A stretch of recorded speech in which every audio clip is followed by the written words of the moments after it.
Bonjour François Ruffin, vous êtes député La France Insoumise de la Somme et vous publiez un livre, Leur progrès et le nôtre, de Prométhée à la 5G aux éditions du Seuil, un livre dans lequel vous émettez votre scepticisme, des réserves par rapport au progrès technique, technologique qui ne sert plus aujourd'hui, dites-vous, le bien-être commun. Pourtant, la gauche social-démocrate, mais aussi la gauche communiste, pendant des décennies, a défendu le progrès au nom justement du progressisme. Alors ce livre a-t-il un aspect autocritique, au-delà du fait que, comme nous tous, vous êtes un homme connecté et mobile? Vouliez-vous dire vos réserves à l'égard de ce progrès, de ce que vous en aviez fait jadis? Je ne sais pas, François Ruffin. D'abord, on appartient à son temps.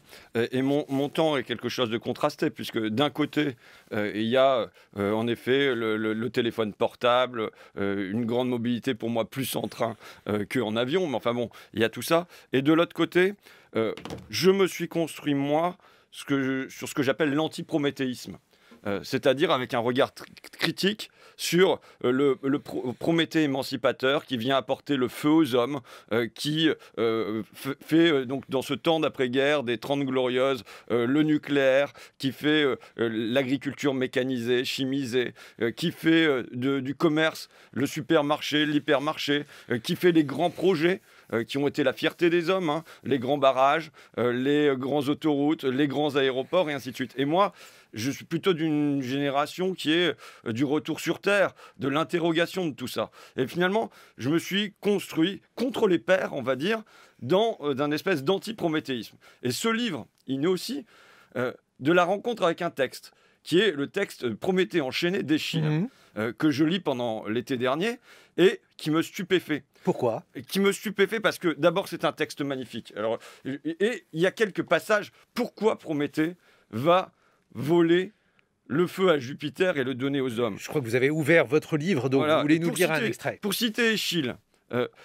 j'ai éprouvé de la pitié pour les hommes. Voilà quel a été le moteur de Prométhée dans toute cette histoire. Ces hommes qui sont nus, qui n'ont pas de crocs, qui n'ont pas de griffes, qui n'ont pas de poils, qui vont pas pouvoir se défendre, et il se dit, bah voilà, il faut que je leur apporte quelque chose. Et il donne ses explications. Écoutez la détresse des mortels. Ce n'étaient que des enfants. J'en ai fait des êtres de raison, maîtres de leur esprit. Je ne veux pas les rabaisser en vous le disant, mais vous montrer par ces dons à quel point je les aimais. De l'amour. Avant, ils regardaient pour rien, sans voir. Ils écoutaient sans entendre, sans comprendre, comme flottant dans des rêves. Toute leur vie, ils embrouillaient tout, sans savoir où ils allaient. Ils ne connaissaient ni les maisons aux briques séchées, ni le travail du bois. Non, ils vivaient sous la terre comme des fourmis. Et Prométhée, c'est finalement là l'homme qui a pitié, l'homme qui agit par amour et l'homme qui prend le parti des fourmis humaines. Et il me semble que ça a renversé mon regard sur Prométhée. Et je pense que du coup, on a opéré un contresens, ou du moins il peut y avoir une autre lecture de ce mythe, qui est non pas le Prométhée qui vient, comme les titans supposément, bouleverser les montagnes, jeter des éclairs dans le ciel et ainsi de suite, mais au contraire, qui se met du côté des vulnérables, de ceux qui n'ont pas de griffes, qui ne courent pas assez vite, et qui agit par tendresse. Et en fait, ça renverse notre regard, enfin mon regard, sur ce que devrait être le progrès.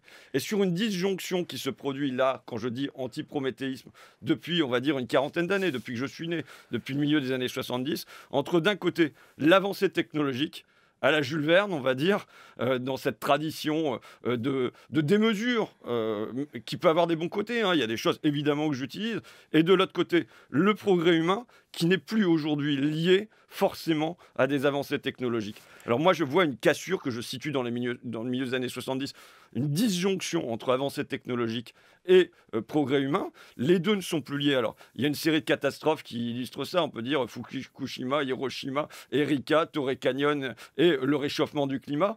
Mais aussi, jusque-là, à l'augmentation du PIB, à la croissance, aux avancées technologiques, répondait une élévation des indices de bien-être. Et depuis le milieu des années 70, c'est fini. Il y a une disjonction entre les deux. Le PIB augmente, il y a des avancées, on a du numérique, on a de l'Internet, mais il n'y a plus d'élévation des indices de bien-être. Mais alors, ça veut dire quoi, François Ruffin? Ça veut dire que la gauche, ou en tout cas votre gauche, doit réviser ces classiques parce que il y a quelqu'un qui aime beaucoup Prométhée, c'est Marx.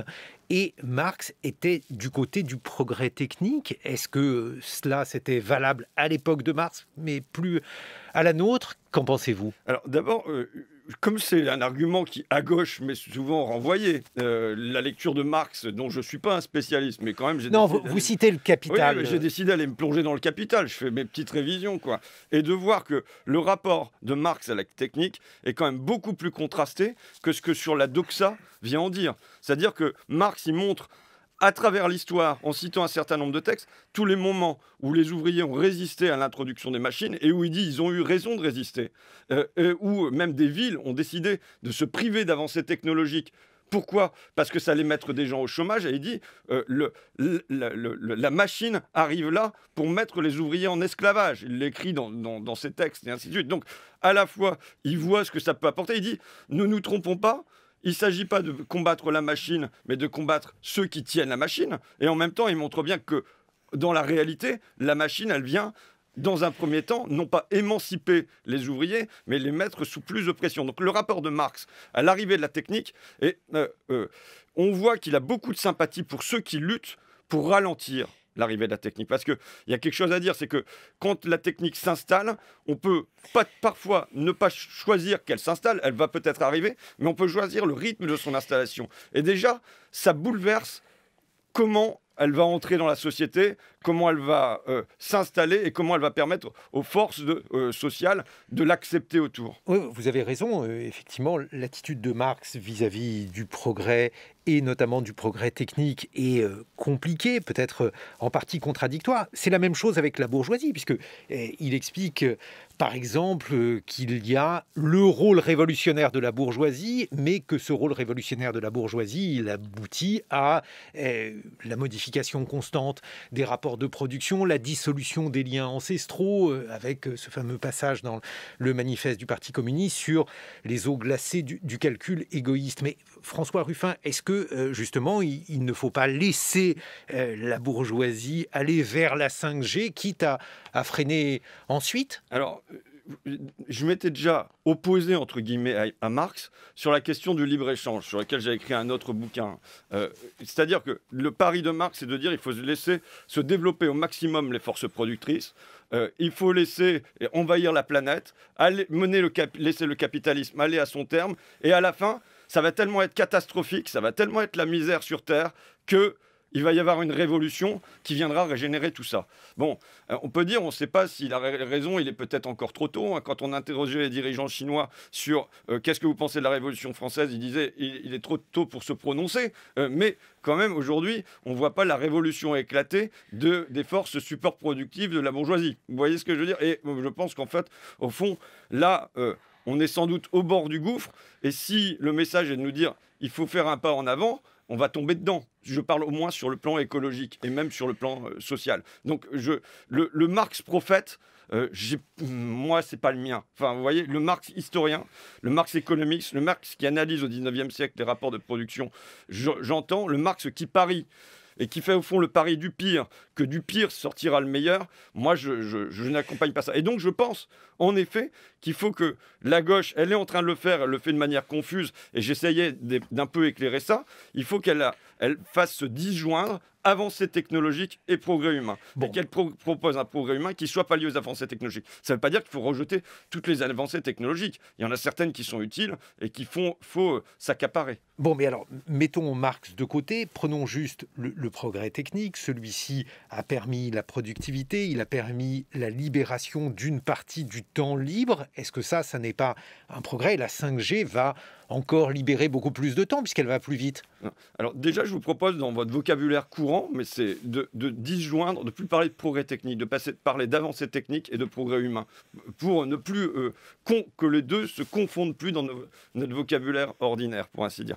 Et ensuite, il y a eu une libération du temps de travail, mais ça a été le fait des luttes qui ont été à côté. c'est pas la machine qui a libéré du temps de travail. La machine, elle a conduit directement à beaucoup plus d'oppression, puisqu'on a pu mettre les enfants, les femmes au travail dans un temps où c'était pas joyeux de le faire au 19e siècle, mais c'est les luttes qui ont été à côté, qui ont permis tout au fil du 20e siècle de libérer du temps de travail. Et justement, sur le temps de travail, par exemple, ce qu'on observe, c'est que depuis le milieu des années 70, depuis les années 80 en fait, il n'y a plus de diminution du temps de travail. On a la retraite qui était passée à 60 ans. Les Français imaginaient au début des années 80 qu'elle passerait à 55 ans. Et aujourd'hui, on est sur un mouvement de repli. C'est-à-dire que les progrès technologiques apportés depuis 40 ans et qui ont des apports, le numérique, la cybernétique, l'informatique partout, Internet, bon, ça ne débouche plus aujourd'hui sur un progrès de libération du temps de travail visible. Et donc, il faut se demander comment ça peut être utile à la société. Je ne prétends pas que ça soit inutile, mais c'est comment la société se l'approprie, qu'est-ce qu'elle en fait, et c'est pas en soi que ça apporte une libération du temps de travail, une émancipation. Voilà. Regardez, par exemple, je m'excuse, mais la commande vocale. Vous avez un casque sur les oreilles. La commande vocale dans les ateliers de logistique.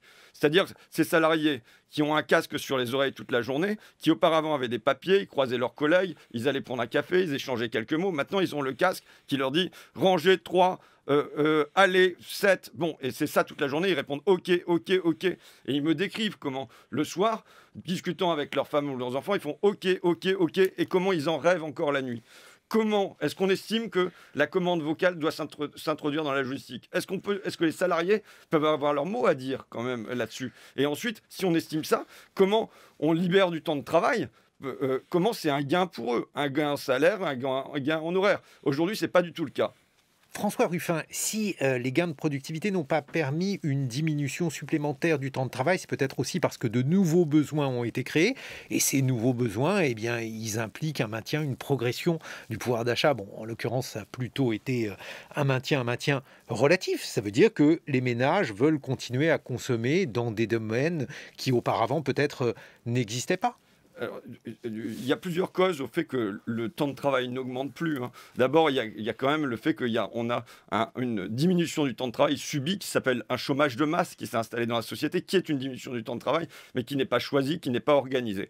On a le versement des dividendes. On est passé d'une semaine de travail salarié au début des années 80 reversé aux actionnaires à aujourd'hui 3 semaines. Donc voilà, c'est quand même quelque chose. Et vous avez raison de le noter, il y a les besoins, ce que j'appelle les besoins artificiels. C'est-à-dire que quand un nouvel iPhone sort, si jamais on veut se le procurer, je crois qu'en France, c'est à peu près 1 mois de salaire à Paris qu'il faut travailler pour l'obtenir. Donc évidemment, si on décide d'en changer à chaque fois, après, dans quelle mesure ce sont des besoins pour les familles? Ou dans quelle mesure ce sont des désirs qui sont là aussi parce qu'il y a une publicité qui se charge de vous dire que c'est par là que va arriver le bonheur. Et en fait, c'est toute la question que pose mon livre. Je pense que pour moi, c'est un livre qui répond à une crise métaphysique personnelle et qui, je pense, est une crise métaphysique commune, politique. C'est-à-dire, qu'est-ce que c'est que le progrès aujourd'hui? Où va-t-on? Où veut-on aller? Quand j'entends à propos du nouvel iPhone, il arrive. Auparavant, il arrive, c'était dans les communautés chrétiennes qu'on entendait ça, et c'était le Messie dont on parlait. Et les nouveaux Messies médiatiques, c'est le dernier iPhone. Donc, est-ce que ce qu'on a à nous proposer comme chemin commun pour la suite, c'est le nouvel iPhone et la 5G? Il peut y avoir des usages de la 5G, on peut en discuter ensemble, et ainsi de suite. Mais si c'est ça qui nous était proposé, je pense que c'est un grand vide que nous avons face à nous. Et c'est un grand vide qu'on ressent, donc qu'on cherche potentiellement à combler par d'autres moyens. Et donc, je ne suis pas sûr qu'aujourd'hui, en tout cas, moi, je propose d'autres progrès aux gens sur se soigner. Vous savez, alors donc c'est vous le Messie maintenant? Non, c'est pas moi le Messie. Enfin, vous savez, c'est pas parce qu'on propose des chemins qui en plus sont des chemins qui existent déjà sous nos pieds. Je le dis pendant les 30 Glorieuses. Pour moi, le grande conquête des 30 Glorieuses, le frigo, l'eau courante, l'électricité, il est évident que ce sont des choses positives pour les foyers. Mais la grande transformation des 30 Glorieuses, pour moi, c'est quoi? C'est l'arrivée des retraites. Qu'est-ce que ça veut dire? Ça veut dire que grâce à cette décision prise dans l'après-guerre, on a vaincu une fatalité millénaire, puisque traditionnellement, les personnes âgées, elles, dans les classes populaires, elles vieillissaient dans la misère, au crochet de leurs enfants ou à l'hôpital. Et là, grâce aux retraites, le taux de pauvreté, il est écrasé, il passe sous la moyenne nationale. C'est une fatalité millénaire qui est brisée. C'est ce chemin-là qu'il faut retrouver, ce chemin de l'État social. Se demander si ce qu'on a fait pour la vieillesse, aujourd'hui, il ne faudrait pas le faire pour la jeunesse. Parce que le taux de pauvreté, il est 4 fois supérieur aujourd'hui chez les jeunes que chez les personnes âgées. C'est la libération du temps. On est dans quelque chose d'accélération, accélération, accélération. Quand on demande aux Français ce qu'ils veulent, ils disent « moi, j'aimerais plus de temps et plus de temps pour mes proches ». Donc voilà, il y a d'autres chemins pour aller vers du progrès et du progrès humain. Justement, vous aurez plus de temps dans quelques minutes, François Ruffin, pour nous exposer votre vision du messianisme et nous dire également comment les politiques peuvent définir une vie bonne, si c'est leur rôle. Également, on en parlera dans quelques instants, Leur progrès et le nôtre, de Prométhée à la 5G. C'est le livre que vous publiez aux éditions du Seuil. Il est 8h sur France Culture. D'abord, je ne suis pas sûr que l'abstention soit vécue comme un adversaire par les dirigeants politiques. Moi, je me réfère toujours à une citation de Samuel Huntington qui, au milieu des années 70, en 1975, rend un rapport pour la commission trilatérale et dit, voilà, aujourd'hui, on a un problème avec la démocratie, c'est que les gens la prennent au sérieux. Ils participent, ils agissent. Et ça empêche nos gouvernants de gouverner tranquillement, ça empêche nos dirigeants de diriger tranquillement. Et ce qu'il nous faut, c'est instaurer de l'apathie politique. Et je crois que, par les dirigeants, il y a eu un désir d'obtenir l'apathie politique pour entraîner vers ce qu'il y avait dans le traité constitutionnel européen qui a été refusé par le peuple et qui a été accepté par les dirigeants. Donc je ne perçois pas ça seulement. On peut faire semblant de combattre l'abstention, mais en vérité, elle arrange. Parce qu'il y a les jeunes qui s'auto-excluent, mais il y a aussi les classes populaires. Quand on regarde qui ne vote pas, c'est marqué socialement. Et ensuite, moi, j'explique, entre autres par cette abstention des jeunes, le fait que depuis un an, ils soient oubliés. Parce que pourquoi, alors qu'ils sont les premiers frappés dans la crise, alors que dans la durée, on a un taux de pauvreté chez les 18-30 ans qui est 4 fois supérieur à celui des plus de 65 ans. Pourquoi on n'agit pas sur ce cœur de la pauvreté? Pourquoi, tout bêtement, par exemple, le RSA, qui aujourd'hui est à 25 ans, passe pas à 18 ans? Moi, je pense qu'il y a une raison démographique. C'est-à-dire qu'aujourd'hui, on a plus de 65 ans que de 18-30 ans, ce qui est nouveau dans notre histoire, et que par ailleurs, comme ils ne votent pas, il n'y a pas un outil de pression sur le politique pour faire basculer de ce côté-là. Mais alors, ce qui est étonnant, François Ruffin, c'est que les tentatives de ramener plus d'électeurs, de citoyens dans le jeu politique, par exemple la démocratie participative, on a l'impression que c'est en partie oublié. Regardez, les primaires, elles semblent court-circuitées à droite. En tout cas, il y a des tentatives pour le faire. À gauche, Yannick Jadot, on a l'impression que là aussi, il y a cette tentation-là. Vous froncez les sourcils. Non, mais je pense que de toute façon, ces primaires, elles s'adressent quand même au cœur des plus mobilisés, et ça s'adresse pas massivement aux classes populaires, ou massivement aux jeunes, ou massivement au pays. C'est les plus concernés. Bon, soit, hein, ça peut être un mode pour trancher de candidature. Mais par exemple, quand même, la proposition qui a émergé du mouvement des Gilets jaunes, qui est partie d'une crise guasoile, mais qui s'est traduite par une crise démocratique, c'était le référendum d'initiative citoyenne, qu'on n'a pas vu se traduire dans les... Il y a eu une tentative à l'aéroport de Paris. Non, c'est pas du tout un référendum d'initiative citoyenne. Il faut qu'il y ait, je ne sais plus combien de millions, 7 millions de personnes qui disent qu'ils veulent le référendum pour qu'il puisse y avoir un référendum. Enfin bon, c'est moi je crois, mais enfin... Sur un site qui est vraiment mal fichu et tout ça, le référendum d'initiative citoyenne est beaucoup plus large que ça. Et je pense que, pour moi, c'est une piste. Ça a été une demande populaire, c'est une piste pour réintroduire les gens dans le champ de la politique. Frédéric Seyss. Oui, en 2017, François Ruffin, dans la première circonscription de la Somme, que vous connaissez bien puisque vous en êtes le député, vous aviez réussi justement à aller trouver les abstentionnistes. J'ai regardé les chiffres, vous êtes passé entre les deux tours de 9 000 voix à 19 000 voix sur une circonscription qui compte environ 80 000 inscrits. Comment avez-vous fait ? Ouais, on a fait une énorme campagne de terrain en faisant du porte-à-porte, en faisant des manifestations, en faisant tout ça. Maintenant, je tiens à dire, parce que je conteste presque ma propre légitimité en disant ça, mais que le taux d'abstention est resté fort et aux alentours de 50% au deuxième tour. Donc, il y a des gens qui se sont retrouvés dans ma candidature, mais la vérité, c'est que ça n'a pas amené... Alors aussi parce que, vous savez, une élection législative... Quel est le sens de ça quand ça se fait dans la foulée d'une élection présidentielle et qu'on a le sentiment qu'il y aura une majorité automatique et pléthorique? Donc voilà, il y a les scrutins présidentiels sont des scrutins qui sont fortement investis affectivement, émotionnellement et tout ça. Et il y a d'autres scrutins où c'est bien plus compliqué de les faire exister. Justement, on parlait du rôle des politiques et on parlait du messianisme. François Ruffin, alors il y a, vous savez, deux catégories d'humains. Ceux qui pensent que le Messie est déjà arrivé et ceux qui pensent qu'il est encore à venir. Est-ce que vous pensez que les politiques doivent être messianiques, qu'ils doivent dire aux individus ce que le progrès doit être, ce que leur vie doit être, puisque c'est un peu ce que vous faites dans leur progrès et le nôtre? Vous dites finalement que la 5G, on n'en a pas besoin. Pourquoi ne pas laisser les gens choisir? En tout cas, je ne vois pas le rapport, excusez-moi, mais entre ça et le messianisme. C'est-à-dire, le rôle du politique, pour moi, est de fixer des règles communes. Et presque là, j'ai envie de vous renvoyer un autre texte que je cite, qui est le Protagoras de Platon, où à la suite de Prométhée, Jupiter vient dire, bon, on leur a filé le feu, c'est bien, mais il faut qu'ils apprennent à s'organiser ensemble dans la cité. Et Hermès demande à Prométhée, d'accord, mais alors ça, est-ce qu'il y a une seule personne qui doit savoir le faire, finalement comme le médecin va permettre de soigner tout le monde, ou bien est-ce que je dois distribuer ce savoir-là, s'organiser dans la cité, à tout le monde?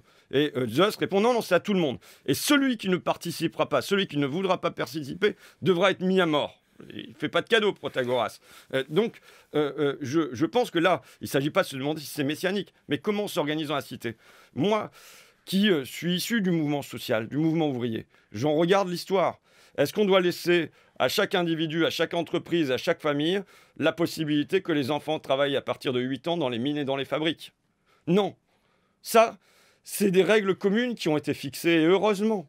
Est-ce qu'on doit permettre à chaque individu et à chaque entreprise et à chaque famille de décider qu'ils peuvent travailler de 8 h du matin jusqu'à minuit le soir? Non. C'est des règles communes qu'on se fixe. Est-ce qu'il doit y avoir une sécurité sociale pour tous? C'est des règles communes qu'on se fixe. Donc moi, je crois aux politiques qui fixent des règles communes. Et je ne suis pas député par hasard. Je suis député parce que je crois à la règle commune qu'on se fixe et qu'on respecte. Bon, mais pour le dire schématiquement, le travail des enfants, toutes ces choses-là relèvent de ce que l'on considère comme étant la définition de la dignité humaine. Si on veut cette fois-ci définir ce qu'est la vie bonne, est-ce aux politiques de dire par exemple que la vie bonne, ça n'est pas de courir après un iPhone? On peut être en accord ou en désaccord avec vous, mais on peut aussi considérer que c'est finalement du ressort de l'individu, des personnes, de choisir ce qu'ils veulent faire de leur existence. Je ne leur interdis pas. Maintenant, on peut choisir de réguler la publicité et que ça ne devienne pas le moteur de l'existence. Et aujourd'hui, réussir dans la vie, la rivalité ostentatoire, c'est avoir le dernier iPhone, la nouvelle Audi et ainsi de suite. Mais pour prendre l'exemple du numérique, CAP 2022, c'est un projet gouvernemental qui nous dit que 100% des services publics doivent passer en numérique. Alors qu'on sait qu'il y a 11 millions de personnes dans le pays qui ont un accès difficile, soit pour des raisons de connexion, soit plus généralement parce que c'est un univers qui leur est étranger. Ça veut dire que par l'arrivée massive de la technologie, on produit une exclusion sociale. Et que même... Donc vous voulez la 5G quand on aura la 3G tous? La 4G, mais même moi déjà la 3G, oui, il y a des endroits où il n'y a pas de 3G en France. La 5G, il faudrait se demander quelle va être son utilité. Moi, c'est simplement la question que je pose. Et quand j'entends le gendarme des télécommunications, le directeur de l'Arcep qui dit bon, on ne sait pas à quoi ça va servir, c'est la société qui en décidera. Si c'est juste pour pouvoir regarder des matchs de foot dans le métro en meilleure définition, je ne considère pas que ça soit un progrès essentiel. Mais vous considérez que c'est superflu ou nuisible la 5G? Parce que lorsque vous dites voilà, il y a effectivement une fracture numérique. On la voit, il y a des lieux en France qui n'ont pas la possibilité de se connecter et on voit avec la crise sanitaire qu'il est essentiel de pouvoir être connecté. Alors, quelle est votre position, François Ruffin? Ma position, c'est que le progrès pour demain, il n'est pas là-dedans. Je regarde même ce qui se passe dans la Silicon Valley. Dans la Silicon Valley, je le raconte, il y a du recrutement d'assistants de coach pour enfants. C'est-à-dire que les gamins des enfants de la Silicon Valley, ils vont non seulement avoir un coach, mais ils vont avoir un assistant. C'est-à-dire que là, on met de l'hyper-humain.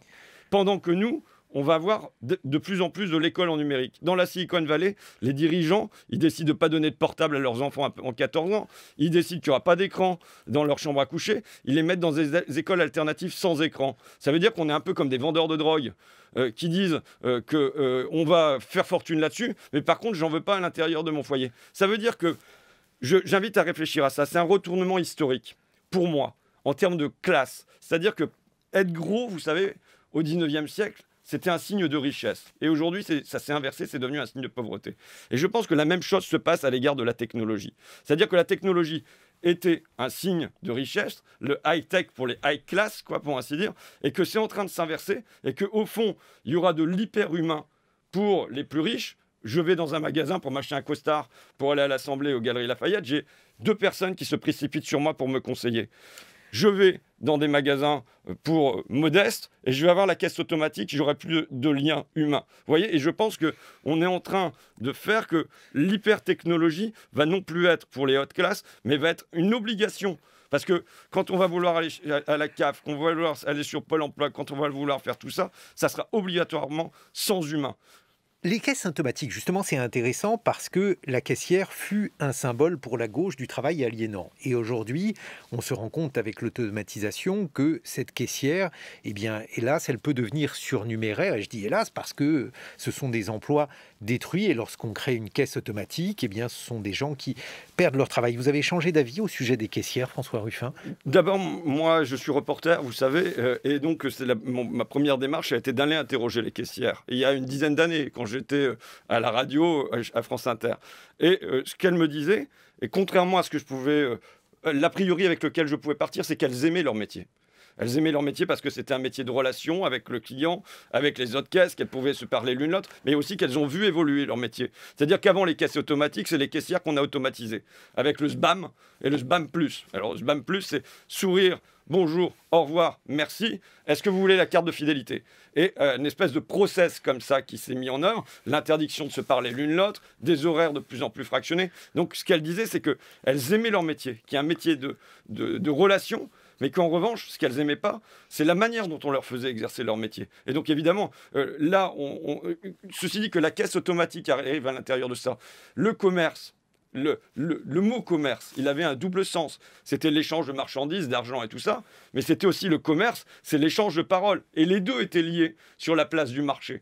Et aujourd'hui, qu'on ait cette activité millénaire qui liait les deux, qui liait la parole, qui liait l'humain, à l'échange de marchandises, que les deux se disjoignent et qu'on ait plus que le commerce d'argent et qu'il reste plus rien comme commerce de parole, c'est pour moi, ça devrait être vécu comme un choc anthropologique.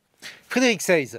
Oui, mais alors sur ce point, François Ruffin, justement, vous prenez, disons, une régulation politique avec, pourquoi pas, l'interdiction de l'installation de nouvelles caisses automatiques ou bien la prise de conscience citoyenne en incitant les consommateurs, par exemple, à refuser ces caisses et même si ça prend un peu plus de temps, puisque c'est organisé évidemment comme ça, à continuer à aller voir les caisses traditionnelles, les caissières et les caissiers qui sont dans ces caisses, qui sont maintenus pour l'instant dans ces caisses. Votre réponse, François Ruffin? Je ne crois pas aux consommateurs. Je ne crois pas que ça soit par le caddie qu'on transforme la société. Je crois à la règle commune qu'on se fixe. Et en effet, je suis partisan, par exemple, d'une taxation sur l'instauration de caisses automatiques dans les supermarchés. Qu'il y ait un coût pour ça, et que du coup, il y ait peut-être un intérêt, y compris pour les dirigeants des entreprises, à maintenir des caissières. Vous savez, je suis tombé là, donc moi c'est à la fois un travail de terrain et un travail un petit peu de lecture sur un bouquin d'un historien des technologies qui s'appelle David Noble, et qui a ressorti un tract de 1971 sur les dockers, qui dit ceci: le véritable enjeu, c'est finalement de déterminer ce que nous autres travailleurs acceptons comme un progrès. Comme bien d'autres travailleurs, nous sommes confrontés à une révolution technologique qui produit des systèmes et des modes d'organisation économes en manœuvre, entre guillemets. Voilà ce que notre employeur appelle progrès. Mais si ce progrès n'est pas contrebalancé, le résultat sera que notre patron fera la queue à la banque pour toucher des profits encore plus mirobolants, tandis que nous ferons la queue au guichet des agences pour l'emploi et des services sociaux. Eh bien, il y a la nécessité de s'interroger sur ce contrebalancement, d'interroger les travailleurs sur qu'est-ce qu'ils souhaitent eux-mêmes. En fait, ce que je souhaite, moi, et c'est la porte de sortie de mon livre, c'est que la technologie, elle fasse l'objet d'un débat démocratique. Évidemment à l'Assemblée nationale, alors que généralement ça s'impose par d'autres biais, mais aussi un débat démocratique avec les salariés, avec les premiers concernés eux-mêmes. Bon, mais on pourrait vous dire aussi que la technologie, elle pourrait faire l'objet d'un débat démocratique, François Ruffin, pour qu'on l'accélère, parce que par exemple, en France, aucune société n'a trouvé de vaccin, ce qui peut être perçu comme une blessure narcissique, peut-être le signe que la France est un pays en chute du point de vue de la recherche. Est-ce le moment justement de freiner sur la technique ou la science au moment où la France n'arrive pas, comme d'autres pays, à trouver un remède contre le Covid? Alors moi, je n'invite pas à freiner sur la technique ou la science en général, et surtout pas sur la science. Par contre, j'invite à se demander qu'est-ce qui va pouvoir nous être utile, ne pas nous être utile. J'ai par ailleurs publié un bouquin entier entier sur un député chez Big Pharma qui montrait qu'on faisait le choix de supprimer depuis des années chez notre leader national qui est Sanofi des centres de recherche. On a divisé par 2 le nombre des chercheurs. On continue aujourd'hui chez Sanofi à détruire la recherche. Donc on ne peut pas d'un côté détruire la recherche pour verser des dividendes aux actionnaires et de l'autre côté espérer qu'on va obtenir des vaccins. Mais je pense que ça doit être une priorité dans la recherche de miser là-dessus et pas en laissant faire le marché. Je rebondis sur ce que j'ai entendu dans les informations. La bande de Gaza privée de vaccins. Mais malheureusement aujourd'hui, c'est tous les pays du Sud qui sont privés de vaccins. Ça veut dire que là, on doit se demander comment on fait pour qu'une avancée technologique, et on peut considérer que le vaccin sur le Covid est une avancée, se traduise en un progrès humain pour tous. L'an dernier, on a eu des grandes déclarations de l'Union européenne, d'Emmanuel Macron, de l'Assemblée nationale, sur le fait que ça devait devenir un bien public mondial. Et aujourd'hui, l'Organisation mondiale de la santé, son président dénonce une hypocrisie, dit que rien n'est fait, qu'on est dans une situation grotesque. Donc pour le transformer en progrès humain pour tous, ça veut dire que l'avancée technologique ne suffit pas. Là, aujourd'hui, nous réclamons la levée des brevets sur les vaccins. Ça, c'est clair. Aujourd'hui, si on veut que ça se répande dans la bande de Gaza et ailleurs, il faut une levée des brevets. Bon, mais alors, la question, parce que si on poursuit sur la question du progrès technique ou de la technologie, François Ruffin, on retrouve, vous n'allez pas être d'accord, mais un peu votre côté messianique, parce que la question, c'est de savoir justement quel est le progrès surnuméraire. Il y a ce qu'on appelle la sérendipité, le fait de découvrir par hasard. Si on supprime la 5G, eh bien, on supprimera peut-être des choses qui auraient pu être découvertes. Comment savoir, a priori, quel progrès nous est utile et lequel nous est néfaste? D'abord, le côté messianique, ça supposerait que ce soit à moi d'en décider. Or, tout le livre est posé sur le fait que ce n'est pas moi qui décide, ça doit être décidé collectivement. Mais à un moment, ça ne doit pas s'imposer malgré nous. Moïse, vous savez, il allait devant, mais ce sont les autres qui ont choisi de le suivre. Non, pas tout à fait. Il est revenu en étant très en colère quand on lui a remis les tables de la loi, parce que le veau d'or, ça ne lui convenait pas du tout. Donc, je vois plutôt un côté Moïse, je le dis, chez notre président de la République, quand il veut faire de nous une start-up nation et le peuple élu du numérique. Hein, c'est quand même bien. Là, on a un projet qui est un projet très, très fort. Donc, encore une fois, sur quoi on choisit de miser? Là, c'est pas de la recherche, la 5G.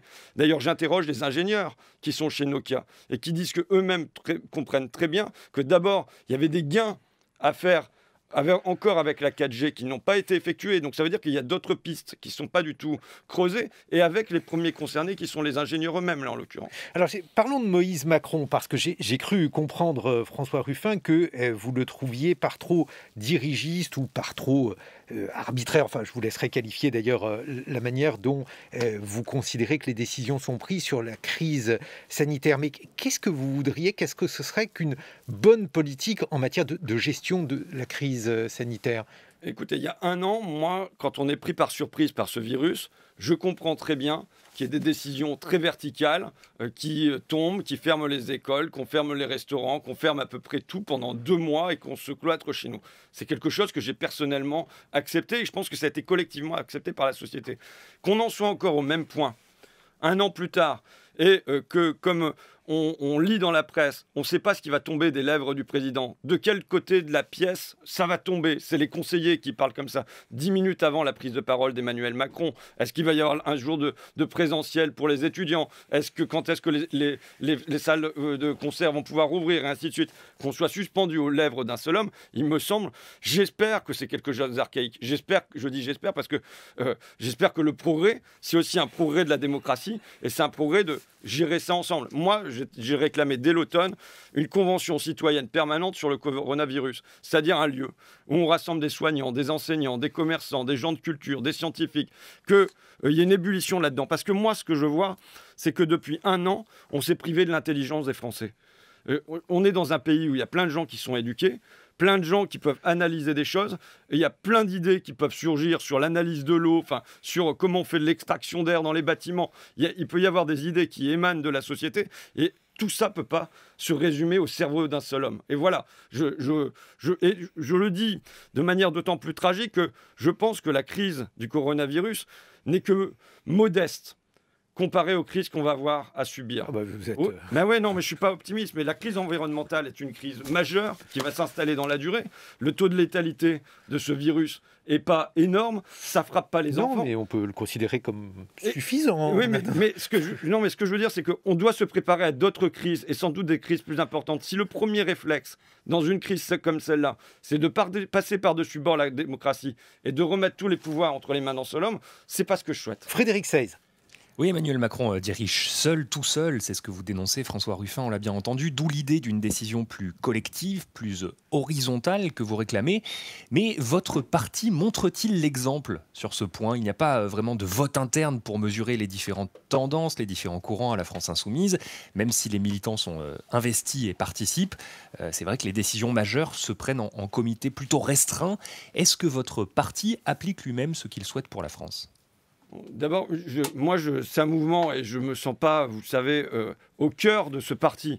Maintenant, vous ne vous sentez pas au cœur, donc vous vous sentez en périphérie. Oui, je me considère comme un électron libre et il faut reconnaître que ce mouvement me laisse mon entière liberté, donc je l'apprécie. Maintenant, ce que je souhaite pour demain, c'est que le pays soit géré d'une manière beaucoup moins centralisée que ça. Je veux dire, ça fait 1 an qu'on joue à Manu Hadi. Je pense que au fond, ça serait quelqu'un d'autre. Ça serait Jean-Luc Mélenchon qui ferait la même chose. Ça serait dénoncé comme l'installation d'une autocratie depuis bien plus longtemps que ça. Mais alors, justement là-dessus, parce qu'il y a quand même des décisions à prendre, vous êtes un homme politique, par exemple sur les vaccins, qu'est-ce que vous feriez? Est-ce qu'il y aurait, je ne sais pas, une décision de François Ruffin de rendre les vaccins obligatoires, de faire un pass vaccinal, de laisser les gens libres, là par exemple, sur ce sujet précis? Moi, depuis le début, j'ai donné ma position et j'en ai pas varié. Je suis pour la liberté vaccinale, c'est-à-dire que ceux qui ne veulent pas se faire vacciner, on les laisse tranquilles, mais qu'en revanche, que ceux qui veulent se faire vacciner le puissent.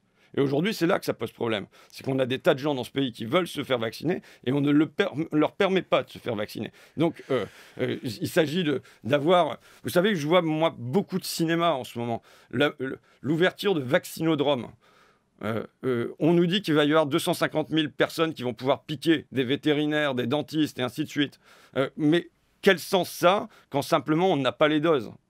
Donc on met en scène une hyper-vaccination. On a par exemple des doses d'AstraZeneca, mais beaucoup de gens n'en veulent pas. Vous ne voulez pas rendre, je ne sais pas, le vaccin obligatoire, sachant par exemple hier, l'Institut Pasteur évoquait une couverture vaccinale de 90% pour en finir avec la pandémie.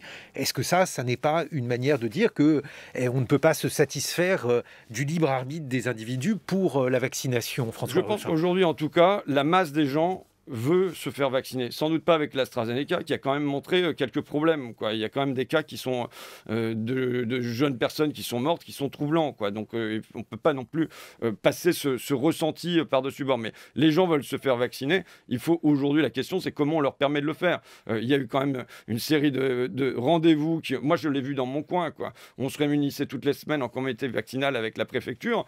Mais les soignants, les médecins étaient prêts à faire des rendez-vous. Les infirmiers étaient prêts à piquer, les centres, ils étaient ouverts et on attendait les doses. Frédéric Seyss. Oui, pour faire passer vos idées, pour rendre publiques vos luttes, vous avez utilisé différents moyens, on l'a dit, un journal, des films, des livres, et aussi la députation, dont vous dites qu'elle sert avant tout à interpeller, à mettre en mouvement. A posteriori, quel est celui de ces moyens qui a été le plus efficace selon vous? Je pense que la tribune de l'Assemblée nationale est un porte-voix énorme. Et que ça me donne peut-être une légitimité aussi au-delà du livre pour être présent ce matin, par exemple, à France Culture. Donc je pense que c'est un porte-voix non négligeable. Je pense que autant, et je ne me faisais pas d'illusions là-dessus, la fonction législative de l'Assemblée nationale est quasiment nulle. On est une chambre d'enregistrement des désirs du président, pour l'essentiel, quoi. Voilà, il n'y avait pas de suspense pour moi. Autant la fonction tribunus, que j'appelais la fonction tribunicienne, elle est beaucoup plus efficace que ce à quoi je m'attendais en début de mandat. Moi, par exemple, dans les derniers temps, je suis très fier d'avoir fait une discussion générale à la tribune de l'Assemblée nationale sur les assistantes maternelles.